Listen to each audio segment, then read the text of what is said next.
Hello fellow ghost hunters, my name is Dirty Dan, and today I'm going to be explaining everything new in the Phasmophobia August update. I'm going to be talking about new ghosts, the new evidence type and how to utilize it, and showcase the new changes to all the items in Phasmophobia. But before I start, consider subscribing. It's free, and if you don't like what you see, you can always unsubscribe. But anyways, let's get into it. First, I'm going to be talking about the two new ghosts that are now currently in Phasmophobia. I'll be talking about the Goryo and the Myling. First, let's talk about the Myling. The Myling is a very vocal and active ghost. They are rumored to be quiet when hunting their prey, and one of their unique strengths is a Myling will be known to be quieter when hunting. One of the Myling's weaknesses, though, is Mylings more frequently make paranormal sounds, which honestly to me sounds more like a strength than a weakness, but it also could be helpful in figuring out where the ghost room is.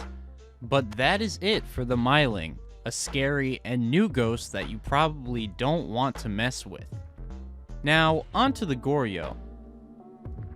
With the Goryo, it says, using a video camera is the only way to view a Goryo when it passes through a DOTS projector, which by the way is the new evidence type, which I'll get to in a bit. Also, one of the Goryo's unique strengths is that a Goryo will usually only show itself on camera if there are no people nearby, which may cause ghost hunters to have to really utilize the video camera and the DOTS projector. Though the weakness to this ghost is, as states, they are rarely seen far from their place of death, which hopefully might indicate that maybe the Goryo doesn't move around as much and will be easier to find. But that is it for the Goryo, and the two new ghost types that you will have to identify when playing Phasmophobia. Now that you know about the new ghost types, let's talk about the new evidence type, which is the DOTS projector, in order to showcase how it works, how to use it correctly, and to know when the projector worked. So, in order to know when the DOTS projector has worked, for one, you will need the location of the ghost room, a video camera, preferably on a tripod, and the DOTS projector set up around the area of the ghost room, which you can put on the walls, by the way. As you can see with the video camera, you no longer have to go back to the van to watch the video camera, because it has its own built-in mini screen, which you can watch for either the ghost or ghost orbs while in the house. So the way you know that the DOTS projector has worked is when on the mini screen you see a shadow or a figure passing by. In my encounter, this ghost was really fast, so we only got to see the ghost for a few seconds. But when you see a figure like that, you'll know it's the DOTS projector. Now that you know how to utilize the DOTS projector, I'll be talking about new item animations as well as ghost hunts and much more. First, I'm going to be showing the new ghost hunts in this clip and what to expect when it happens. Okay. I don't know if this counts, but... I don't think it does, but... I heard a door shut up.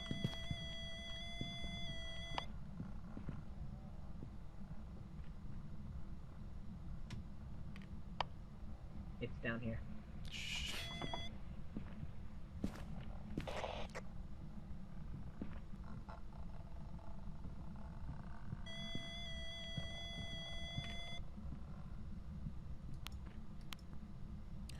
As you saw and heard, there are a lot of new elements to hunts. For one, our flashlights weren't consistently flashing, which makes it harder to realize whether a hunt is over or not.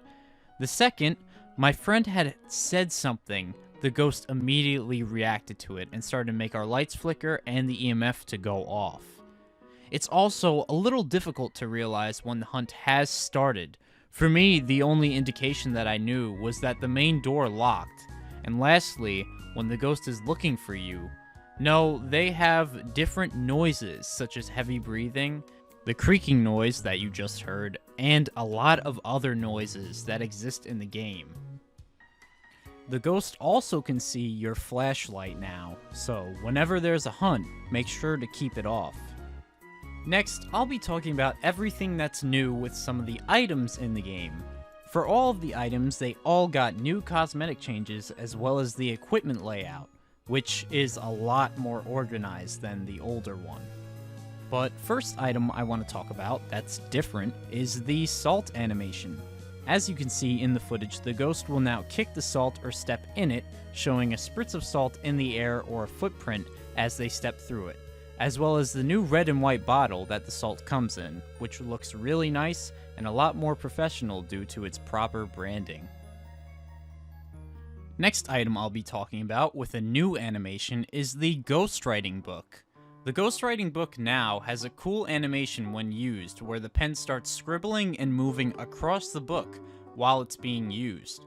What's funny is I had predicted that the pen was going to be used in one of my other videos which talks about the new item cosmetics that had been coming out to Phasmophobia. And if you're curious about new items and such, go check it out. If anything, it doesn't hurt to know more. But with the new animations also comes with new depictions and pictures, as well as writing that the ghost will give when writing in the book. But on to the last and most interesting item of the day, which is the spirit box, which is honestly one of the creepiest of them all. The ghost, or ghosts I should say, now have different voices, ranging from an old man to a young lady. In the footage I'm going to be showing, I had a ghost who was an old lady, and listen to how scary this sounds.